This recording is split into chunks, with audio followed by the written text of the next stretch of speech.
திருக்குறள் சம்பந்தமாக ஒரு சில கொஷின்ஸ்லாம் பார்க்கலாம். திருக்குறளுக்கு உரை எழுதிய பதின்மருள் ஒருவர் நச்சர். செவிக்கு உணவாவது கேள்வி, ஒழுக்கமுடையார் வாய்ச்சொல், ஊற்றுகோல், நற்குணங்களால் சிறந்திருத்தல், சான்றோர், தோல்வியை ஒப்புக்கொள்வதே சான்றாண்மையை அளந்தறியும் உரைக்கல், தீங்கிழைத்தவருக்கும் நன்மை செய்தல் வேண்டும், தவம் என்பது பிற உயிர்களை கொல்லாமை,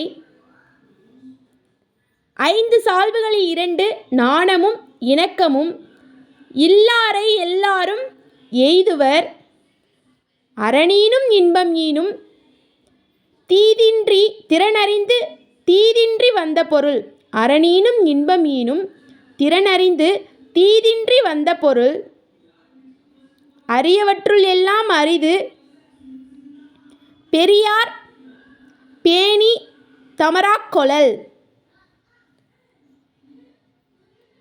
திருக்குறள் ஆங்கிலம், கிரேக்கம், லத்தீன் ஆகிய உலக மொழிகளில் மொழிபெயர்க்கப்பட்டுள்ளது. ஒழுக்கத்தின் எய்துவர் மேன்மை, இழுக்கத்தின் எய்துவர் எய்தாப் பழி. திருக்குறளை போற்றி பாடப்படும் நூல் திருவள்ளுவ மாலை.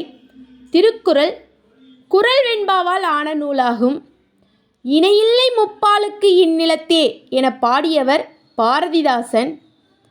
பரிதோம்பி காக்க ஒழுக்கம், தெரிதோம்பித் தேரினும் அகதே துணை.